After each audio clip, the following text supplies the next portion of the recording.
नमस्कार विद्यार्थी मित्रांनो, स्टडी फ्लो अपडेट्समध्ये आपलं पुन्हा एकदा सर्वांचं स्वागत आहे. तर मित्रांनो, भारत सरकार अंतर्गत जे अंतरिक्ष विभाग म्हणजे जे डिपार्टमेंट ऑफ स्पेस आहे इस्रो, त्या अंतर्गत या पदभरती सुरू झालेली आहे. टोटल जवळपास 141 पदं आहेत. कोणकोणती पदं आहेत, कशा प्रकारे तुम्ही अप्लाय करू शकता, हे सर्व डिटेल्स आपण या व्हिडिओमध्ये पाहूया. व्हिडिओ एंडपर्यंत पहा. नवीन असाल चॅनलवर सबस्क्राईब नक्कीच करा. त्याच्यामध्ये कोणकोणत्या पदं आहेत त्याचे स्थान पाहू शकता आणि तुमचं एज्युकेशन क्वालिफिकेशन पाहू शकता. तर याच्यामध्ये वैज्ञानिक अभियंता SSC स्तर 10 आहे. त्याचं जे पे स्केल आहे ते आपण दिलेलं आहे. त्याच्यामध्ये तुम्हाला ME, MTech, MSc इंजिनिअरिंग किंवा समकक्ष तुमच्या डिग्री कंप्लीट झालेली पाहिजे. मिनिमम 60% तुम्हाला मार्क पाहिजे. तुम्ही याच्यासाठी अप्लाय करू शकता. त्याचबरोबर प्रत्येक पद याच्यामध्ये दिलेलं आहे. ते पद आपण वन बाय वन पाहणार आहोत आणि प्रत्येक पदासाठी शैक्षणिक पात्रता सुद्धा त्यानुसार दिलेले आहे. काही नोट्स दिलेले आहेत जे की पाहायची गरज नाही. आपण डायरेक्टली जी पद आहेत ते पाहूया.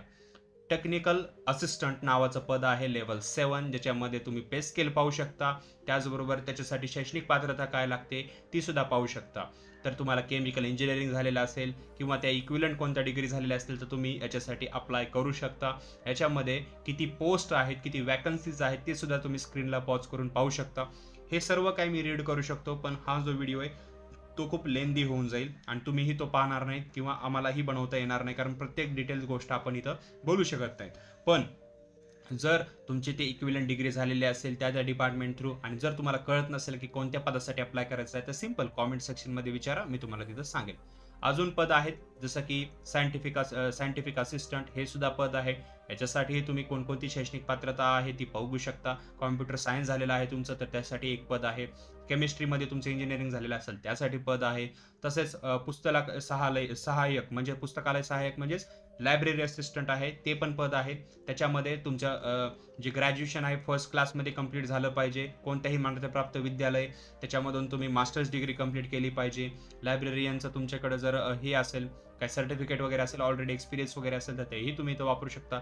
असे पद आहेत. त्याचबरोबर रेडिओग्राफर A स्तराचा त्याचंही पद इथं दिलेलं आहे. तसंच टेक्निशियन आहे लेवल Bचं पद आहे. त्याच्यासाठी सुद्धा एज्युकेशन क्वालिफिकेशन दिलेले आहेत. त्याचबरोबर अजून पदे पाहिली तर याच्यामध्ये ड्राफ्ट्समॅन आहे. ड्राफ्ट्समॅन B स्तरावरचं पद आहे तर ते सुद्धा दिलेलं आहे. रसोईया म्हणजेच याच्यामध्ये कुकचंही पद आहे. हे जे पद आहे त्याच्यासाठी जे आहे 3 पदं आहेत. त्याच्यामध्ये तुम्ही HSC किंवा SSC झालेला आहेत. SSLC तुमचं मॅट्रिक 10th पण झालेलं आहे. त्याचबरोबर हॉटेल कॅन्टीनमध्ये जर तुम्ही 5 वर्षाचा अनुभव असेल तर यांच्यासाठी अप्लाय करू शकता. त्याचबरोबर याच्यामध्ये फायरमॅनचं पद आहे.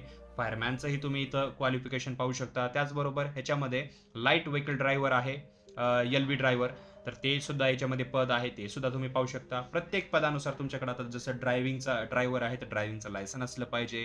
तुमच्याकडे ती डिग्री असली पाहिजे. रिगार्डिंग तुमचे कोणतं क्वालिफिकेशन असलं पाहिजे. कारण ह्या स्तरानुसार पदं दिलेली आहेत. काही पदांसाठी तुमच्याकडे एक्सपिरियन्स असणं गरजेचं आहे. काही पदांसाठी फक्त तुमच्याकडे डिग्री किंवा डिप्लोमा असणं सुद्धा गरजेचं आहे. याच्यामध्ये नर्स पण पद आहे. त्याच्यामध्ये तुमची नर्सिंग कंप्लीट असलेली पाहिजे. त्याचबरोबर याच्यामध्ये वॅकन्सीज आहेत according to advance data processing research याच्यामध्ये सुद्धा तर ते सुद्धा पाहू शकता. याच्यामध्ये ड्राफ्ट्समॅनची पदं वगैरे दिलेले आहेत जे की मी वरी तुम्हाला सांगितलेले आहेत.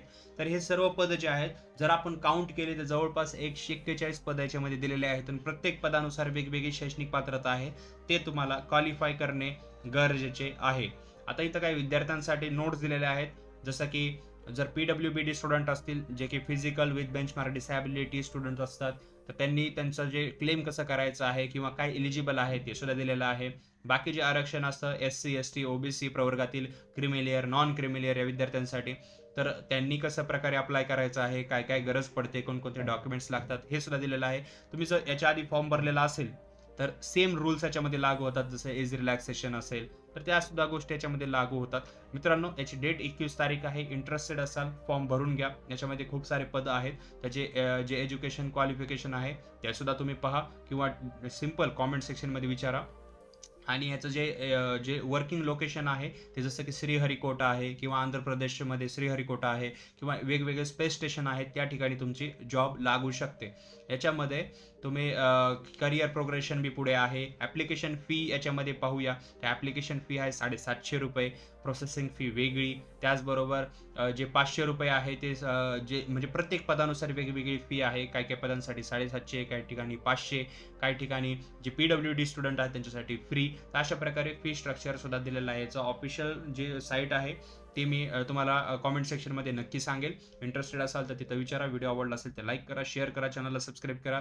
जाणून घ्यायचं असेल याच्याबद्दल तर अजून आमच्याशी बोलायचं असेल तर Instagramची लिंक मी डिस्क्रिप्शनमध्ये दिलेली आहे. तिथं क्लिक करून आमच्याशी चर्चा करू शकता. तुमचं क्वालिफिकेशन सांगू शकता. त्यानुसार आम्ही तुम्हाला गाईड करू. तर मित्रांनो, व्हिडिओ पाहिल्याबद्दल धन्यवाद.